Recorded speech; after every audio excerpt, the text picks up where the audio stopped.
नमस्कार मित्रों, मैं राहुल छिपा आपका स्वागत करता हूं अपने YouTube चैनल पर।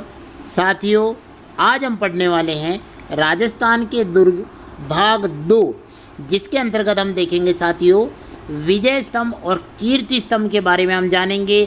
दोनों किस प्रकार से आपस में भिन्न हैं और उनमें क्या क्या विशेष है जो हमें ध्यान रखना है।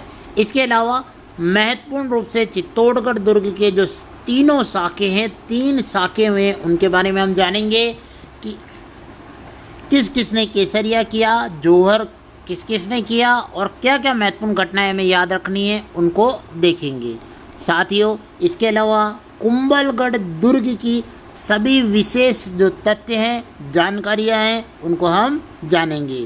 तो साथियों, इस वीडियो को प्रारंभ करने से पहले मैं आपसे आग्रह करना चाहूँगा कि आपने अगर हमारे YouTube चैनल राहुल छिपा को अभी तक सब्सक्राइब नहीं किया हो तो जल्दी से सब्सक्राइब कर लीजिए और साथियों पास में स्थित बेल आइकन एक घंटीनुमा निशान भी दबा दीजिए ताकि आपको सभी वीडियो मिल सके। साथियों, वीडियो अच्छा लगता हो तो इसे शेयर कीजिएगा और अपने सभी मित्रों को इससे चैनल से जोड़िएगा। चलिए साथियों, प्रारंभ करते हैं राजस्थान के दुर्ग भाग 2। चलिए साथियों, प्रारंभ करते हैं विजय स्तंभ के बारे में। तो देखिएगा साथियों, विजय स्तंभ का जो निर्माण है महाराणा कुंभा ने करवाया था। और कब करवाया था साथियों? 1440 से 1448 के मध्य इसका निर्माण करवाया था। और इसका जो निर्माण है साथियों वह 1437 में सारंगपुर युद्ध में महमूद खिलजी प्रथम के विजय के उपलक्ष्य में, यानी मालवा जो गुजरात की संयुक्त सेना थी उन पर विजय के उपलक्ष्य में महाराणा कुंभा ने विजय स्तंभ का निर्माण करवाया था। इस विजय स्तंभ की जो ऊंचाई है 120 फीट या 122 फीट है साथियों। और इस विजय स्तंभ के अंतर्गत जो सीढ़ियाँ हैं साथियों, अंदर 157 सीढ़ियाँ इस विजय स्तंभ के अंदर है। ये ध्यान रखिएगा साथियों। विजय स्तंभ 9 मंजिला है साथियों।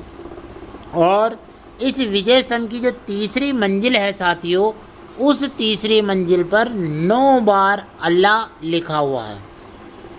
इस विजय स्तंभ को अनेक उपनामों से जाना जाता है। इससे भी प्रश्न बन सकता है तो हमें इसका भी ध्यान रखना पड़ेगा साथियों। क्या क्या नाम है उसके? तो देखिएगा, विजय स्तंभ के नाम है विक्ट्री टावर। विजय का जो प्रतीक है वो है। इस विजय स्तंभ को विष्णु ध्वजगढ़ कहा जाता है क्योंकि महाराणा कुंभा ने इसे भगवान विष्णु को समर्पित इसको बनाया था साथियों। यह विजय स्तंभ मूर्तियों का अजायब घर है। हिंदू देवी देवताओं की इसमें मूर्तियां लगी हुई है साथियों। इसके अलावा इसे क्या कहा जाता है? भारतीय मूर्ति कला का विश्व कोश भी इस विजय स्तंभ को कहा जाता है। साथियों ध्यान रखिएगा, राजस्थान पुलिस का प्रतीक चिन्ह और माध्यमिक शिक्षा बोर्ड राजस्थान का भी यह प्रतीक चिन्ह है साथियों। यह भी हमें ध्यान रखना है। हमारी जो 10वीं और 12वीं की मार्कशीट आती है इस पर इसका ये जो चिन्ह है वह आता है साथियों ध्यान रखिएगा। विजय जो स्तंभ है इसके वास्तुकार कौन थे? तो इसके वास्तुकार थे जेता और उनके पुत्र नापा, पोमा और पूंजा। ये भी इनके वास्तुकार थे। ये जो विजय स्तंभ है साथियों, इसके लिए कुछ कथन कहे गए हैं बहुत से विद्वानों द्वारा, तो उन कथनों का हमें ध्यान रखना है। इनसे प्रश्न बन सकता है। तो कौन कौन से कथन है देखिएगा साथियों। सबसे पहला कथन है कर्नल जेम्स टॉड के द्वारा, जिन्हें घोड़े वाले बाबा भी कहते हैं साथियों। इन्होंने क्या कहा था कि यह जो विजय स्तंभ है कुतुब मीनार से भी बेहतरीन इमारत है। यह किसने कहा था? कर्नल जेम्स टॉड ने कहा था। आगे देखिएगा साथियों, फर्ग्यूसन ने क्या कहा था कि विजय स्तंभ की तुलना इन्होंने किससे की थी? रोम के टार्जन से इन्होंने तुलना की थी। तो यह भी हमें ध्यान रखना है। इनके अलावा देखिए साथियों, तो आरपी व्यास ने कहा कि विजय स्तंभ को हिंदू प्रतिमा शास्त्र की अनुपम निधि कहा जाएगा। हिंदू देवी देवताओं के इतनी मूर्तियाँ, इतने चित्र यहाँ पर बने हुए हैं साथियों। तो आरपी व्यास के कथन का भी हमें ध्यान रखना है। डॉक्टर सीमा राठौड़ हैं, उन्होंने भी क्या कहा? इसे संगीत की भव्य चित्रशाला कहा है साथियों। ध्यान रखिएगा, संगीत की भव्य चित्रशाला किसने कहा? तो सीमा राठौड़ ने कहा। ध्यान रखिएगा, स से सीमा, स से संगीत, और क्या कहा है? च से चित्रशाला कहा है। ये भी हमें ध्यान रखना है साथियों, तो इसका भी ध्यान रखिएगा। आइए देखते साथियों, ओझा जी हमारे जो है उन्होंने भी क्या कहा विजय स्तंभ के बारे में? विजय स्तंभ के बारे में इन्होंने कहा कि पौराणिक देवताओं का अमूल्य कोष बताया है। हमारे जो प्राचीन सभी देवी देवताओं हैं उनका अमूल्य कोष डॉक्टर ओझा ने इसे बताया। गोपीनाथ ने इसे लोक जीवन का रंगमंच कहा है, ये भी बड़ा महत्वपूर्ण है, इसे ध्यान रखना है। और विष्णु ध्वज जो इसको कहा गया है, उपेंद्र जी ने इनको कहा है, ये भी ध्यान रखना है साथियों। ध्यान रखिएगा, ये जो विजय स्तंभ है इस पर विजय होती है, और विजय कब होती है साथियों? जब हम नंबर 1 आ जाते हैं, तो वो भी हमें ध्यान रखना है। नंबर 1 यानी 1 रुपये का डाक टिकट इस पर जारी हुआ है, किस पर? विजय स्तंभ पर। साथियों ध्यान रखिएगा, विजय स्तंभ, कीर्ति स्तंभ दोनों अलग अलग है, इनका भी हमें ध्यान रखना है। इनकी 9वीं मंजिल जो है साथियों, इस 9वीं मंजिल पर क्या हुआ था? बिजली गिर गई थी साथियों, और यहाँ पर महाराजा स्वरूप सिंह के काल में बिजली गिरी थी, और इसका पुनः जो उस 9वीं मंजिल का निर्माण भी इन्होंने कराया था। 1857 के समय में इसका निर्माण कराया था, ये भी हमें ध्यान रखना है। आगे देखिएगा साथियों, विजय स्तंभ के बारे में हम देखते हैं। विजय स्तंभ में कीर्ति प्रशस्ति लिखी हुई है साथियों, और ये कीर्ति प्रशस्ति किस भाषा में लिखी हुई है? संस्कृत भाषा में लिखी हुई गई है। और इस प्रशस्ति के जो रचनाकार है कौन है साथियों? अत्रि। अत्रि ने इसकी रचना प्रारंभ की थी साथियों, और इसकी मृत्यु के बाद इनके पुत्र महेश भट्ट ने इस कीर्ति स्तंभ प्रशस्ति को पूरा किया था, ये भी हमें ध्यान रखना है। अब देखेंगे साथियों हम जैन कीर्ति स्तंभ के बारे में। तो जैन कीर्ति जो स्तंभ है इसका निर्माण साथियों किसने कराया था? एक जैन व्यापारी जीजा ने कराया था साथियों, और ये किसको समर्पित है? जैन धर्म का। ये जैन धर्म के जो तीर्थंकर है आदिनाथ जी भगवान हैं, उनको ये स्तंभ समर्पित है। और यह जो स्तंभ है 7 मंजिला है साथियों, ध्यान रखिएगा। विजय स्तंभ 9 मंजिला है साथियों, और जैन कीर्ति स्तंभ जो है 7 मंजिला है। इसका निर्माण जो है 12वीं शताब्दी के अंतर्गत कराया गया था, और इसकी ऊंचाई 75 फीट है साथियों, ये भी हमें ध्यान रखना है। इन दोनों स्तंभों से प्रश्न बन सकते हैं, इनका ध्यान रखना है। चित्तौड़गढ़ दुर्ग के अंतर्गत और क्या क्या है साथियों? तो देखते हैं चित्तौड़गढ़ दुर्ग के अंतर्गत क्या क्या है साथियों। तो चित्तौड़गढ़ दुर्ग के जल स्रोत है भीमलत कुंड, रत्नेश्वर तालाब, कुंभ सागर, झालीबाव बावड़ी और हाथी सागर तालाब भी हैं, इनका भी हमें ध्यान रखना है साथियों। साथियों आगे देखते हैं हम कि चित्तौड़गढ़ के जो साके हुए हैं इसमें 3 साके हुए हैं, और बड़े ही महत्वपूर्ण ये माने जाते हैं। कौन कौन से साके हैं? तो आइए देखते हैं। पहला साका कब हुआ था साथियों? तो देखिएगा ये इसका समय है 1303 के अंतर्गत ये साका हुआ था, और किसके समय हुआ था? रतन सिंह के समय ये साका हुआ था। और आक्रमण किसने किया था? तो आक्रमण किया था एके ने। एके का मतलब हो जाएगा अलाउद्दीन खिलजी ने चित्तौड़गढ़ के प्रथम साके के अंतर्गत आक्रमण किया था। साथियों साका क्या होता है? ध्यान रखिएगा, 2 शब्द आते हैं, केसरिया और जौहर होना। जब लगता है कि युद्ध आर पार की लड़ाई का है, अब कोई मार्ग नहीं है, तो हमारे यहाँ के जो वीर थे वो केसरिया कर लेते थे। यानी केसरिया क्या करते थे? साफा पहन के निकल जाते थे। और हमारी जो वीरांगनाएं हैं वो क्या कर लेती थी? जौहर कर लेती थी, अग्निकुंड में अपने आप को जला देती थी।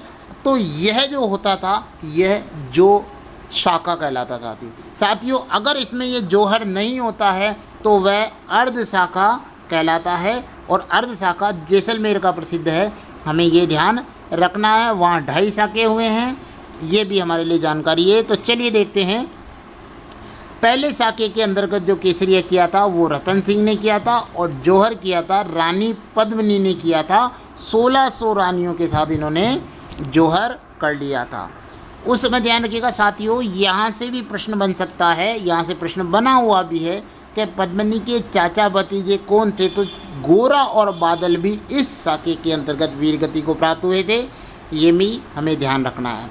अब क्या हुआ साथियों, ये जो एके था अलाउद्दीन खिलजी, ये जीत गया और इसने अपने पुत्र के नाम पर यहाँ का नाम क्या रखा, खिरजाबाद रखा, और यहाँ पर इसने कत्ले आम मचा दिया था साथियों। ये भी ध्यान रखना है।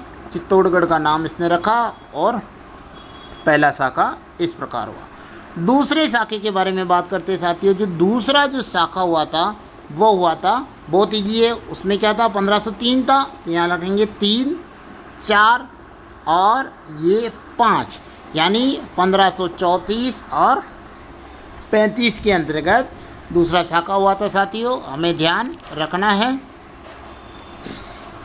किसके समय में हुआ था, तो महाराणा विक्रमादित्य के समय में ये हुआ था। किसने आक्रमण किया था, तो गुजरात का शासक था बहादुर शाह, इसने यहाँ पर आक्रमण किया था। और विक्रमादित्य छोटे थे, तो उस समय जो केसरिया हुआ था किसने किया था, तो वीर रावत बाघ सिंह ने किया था। ये देवलिया प्रतापगढ़ के वीर रावत बाघ सिंह थे जिन्होंने केसरिया किया था साथियों। और जौहर किसने किया था, रानी कर्मावती या कर्मवती ने इस समय जौहर किया था।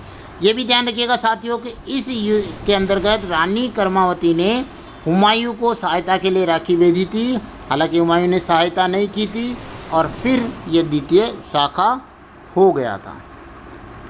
अगले साखी की बात करते हैं साथियों, तो तीसरा जो शाखा हुआ था वो कब हुआ था, उसको भी जान लेते हैं हम। तो तीसरा शाखा हुआ था 1567-68 के अंतर्गत। 5 के बाद 6 आएगा साथियों, ध्यान रखिएगा, 6, 7 और 8, यानी 67-68 के अंतर्गत हुआ था।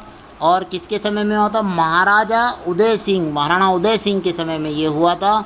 उस समय आक्रमण किसने किया था, अकबर ने आक्रमण किया था। और इस समय केसरिया किसके द्वारा किया गया साथियों, ये इसलिए अलग अलग आपको बता रहा हूँ साथियों क्योंकि ये प्रश्न बन सकते हैं और हमें ध्यान रखना पड़ेगा कि केसरिया किसने किया, तो जयमल मेड़तिया और फत्ता सिसोदिया ने किया था, ये भी ध्यान रखना है। और कल्लाजी राठौड़ जो है, 4 हाथों के देवता, भी इसी साके के अंदर बलिदान उन्होंने दिया था। जौहर किसने किया था, जौहर किया था फूल कंवर ने यहाँ पर जौहर किया था, ये भी हमें ध्यान रखना है। और कत्ले आम किया था अकबर ने भी यहाँ पर कत्ले आम कर दिया था, ये भी ध्यान हमें रखना है।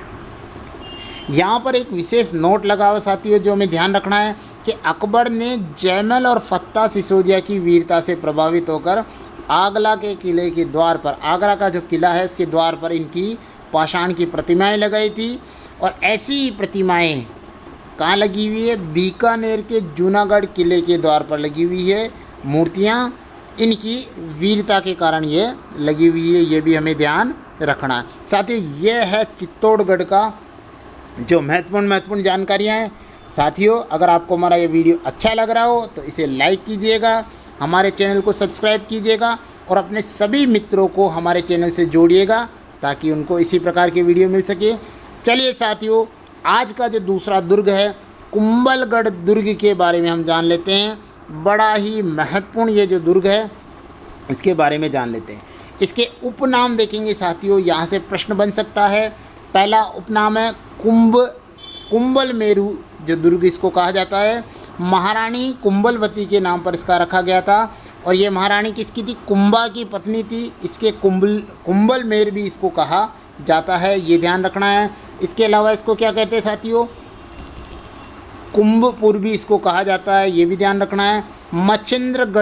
मच्छिंद्रगढ़ भी इसको कहा जाता है क्योंकि कुंभलगढ़ जो दुर्ग है वो मौर्य जो शासक थे उनके जो किले के अवशेष है उसको ऊपर बना हुआ है, तो मच्छिंद्रगढ़ दुर्ग भी है। मेवाड़ की संकटकालीन राजधानी, बड़ा ही महत्वपूर्ण है साथियों, यहाँ से प्रश्न बना हुआ है। पुरानी परीक्षाओं में आया हुआ है कि मेवाड़ की संकटकालीन राजधानी किसको कहा गया साथियों, तो वो है कौन सी हो जाएगी, कुंभलगढ़ दुर्ग को मेवाड़ की संकटकालीन राजधानी कहा गया। माहौर भी इसको कहा गया साथियों। और मेवाड़ और मारवाड़ सीमा का प्रहरी इस दुर्ग को कहा जाता है, किस दुर्ग को, कुंभलगढ़ दुर्ग को कहा जाता है। ये भी हमें महत्वपूर्ण रूप से ध्यान रखना है। चलिए साथियों, आगे इसको देखते हैं, ये किस प्रकार की श्रेणी के अंतर्गत आता है, तो ये गिरि दुर्ग है साथियों, गिरि दुर्ग की श्रेणी में आता है। यह पहाड़ियों पर स्थित है, ध्यान रखिएगा गिरि दुर्ग। कुंभलगढ़ जो है अरावली पर्वत श्रृंखलाओं के अंतर्गत है। किसके अंतर्गत है, जरगा पहाड़ी के अंतर्गत है। अगर और भी ऑप्शन आ जाए तो हेमकूट, नील हिमवंत और गंधमादन पर्वत पर ही आता है। साथियों जो किला जो होता है बहुत बड़ा फैला हुआ होता है और वो अरावली पर्वत के आसपास की जो श्रेणियाँ उनमें भी फैला हुआ, तो इन सब का भी हमें ध्यान रखना पड़ेगा साथियों। आगे ध्यान से देखते हैं, जो ये कुंभलगढ़ दुर्ग साथियों सादड़ी गांव के निकट स्थित है। और ये सादड़ी गांव कहाँ पर है, राजसमंद जिले के अंतर्गत है। सादड़ी गांव राजसमंद के अंतर्गत ये हमारा जो कुंभलगढ़ का किला है वहाँ पर स्थित है।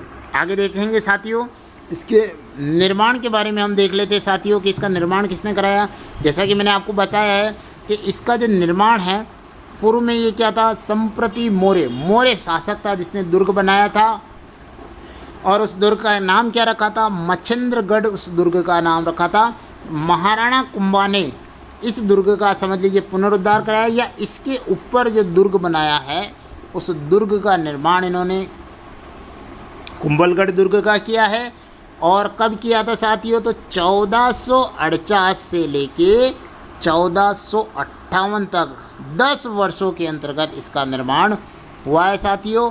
और इसका निर्माण किसने किया है, तो शिल्पी मंडन की देखरेख में इसका निर्माण किया गया है। 10 वर्ष का इसमें समय लगा है। और इसका नाम महाराणा की जो रानी थी उनके नाम पर इसका नाम कुंभलगढ़ दुर्ग रखा गया है। कुंभलेरु दुर्ग भी इसको कहा जाता है, ये हमें ध्यान रखना है। आइए साथियों इसके बारे में और जानकारी कर लेते हैं। कुंभलगढ़ दुर्ग के अंतर्गत जो कितने जो प्रवेश द्वार है, कितने प्रवेश द्वार है, 9 प्रवेश द्वार है इसके अंतर्गत साथियों।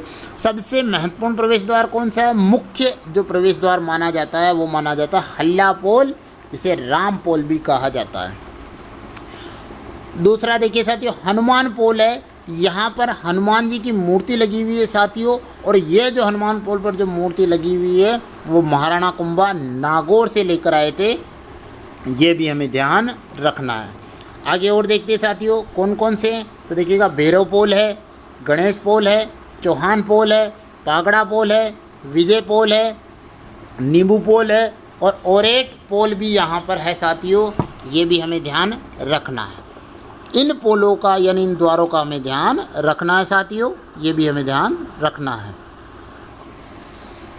तो ये पोल जो है या द्वार है, इनका ध्यान रखना है साथियों। अब यहाँ से महत्वपूर्ण प्रश्न बनता है कि कुंभलगढ़ के दुर्ग की दीवार की लंबाई कितनी है साथियों, 36 किलोमीटर इसकी लंबाई मानी जाती है। और इस दीवार पर 4 घुड़सवार एक साथ चल सकते हैं और इसकी चौड़ाई 7 मीटर है साथियों।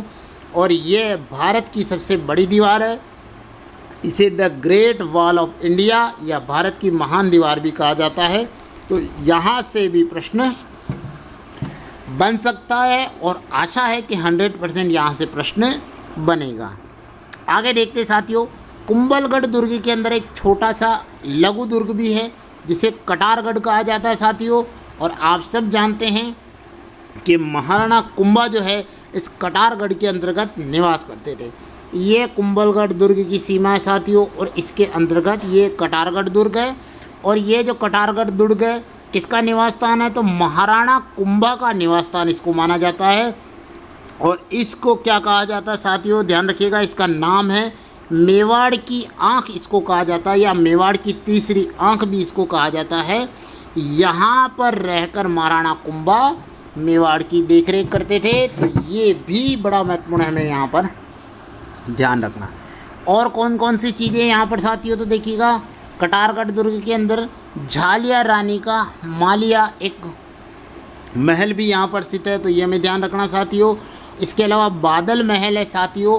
बादल महल को नाम आते ही आप समझ जाए कीजिएगा साथियों, यहाँ इस बादल महल के अंतर्गत महाराणा प्रताप का जन्म हुआ था, ये भी हमें ध्यान रखना। बादल महल को 2 भागों में बांटा जाता है साथियों। एक तो क्या है, मर्दाना कक्ष यानी आदमियों के लिए, एक जनाना कक्ष। जनाना कक्ष के 2 भाग थे जिसके अंतर्गत जूनी कचहरी जो स्थान है वहाँ पर महाराणा प्रताप का जन्म हुआ। अगर जूनी कचहरी ऑप्शन में नहीं आता है साथियों, अगर प्रश्न आ जाए तो बादल महल है, और नहीं तो जूनी कचहरी वो ऑप्शन में ज़रूर देगा। यहाँ पर एक श्रृंगार कक्ष भी बना हुआ साथियों, तो ध्यान रखिएगा, बादल महल जूनी कचहरी में महाराणा प्रताप का जन्म हुआ था। और महाराणा प्रताप का जन्म कब हुआ था साथियों, हम सब जानते हैं, वीर महाराणा प्रताप का जन्म 9 मई 1540 को जूनी कचहरी बादल महल कटारगढ़ के अंदर हुआ था साथियों। यहाँ से 200% से भी ज़्यादा महत्वपूर्ण वाला जो प्रश्न है वो है कटारगढ़ के बारे में। जो अबुल फजल ने कहा था, क्या कहा था कि यह तो ऐसा दुर्ग है जिसे नीचे से ऊपर की ओर देखने पर सिर पर रखी हुई पगड़ी गिर जाती है। ये कथन किस दुर्ग के बारे में कहा गया है, तो कटारगढ़ के बारे में ये कहा गया है। यह भी 200% हमें ध्यान रखना है। चलिए साथियों आगे चलते हैं, आगे देखते हैं क्या क्या है और इसके अंतर्गत।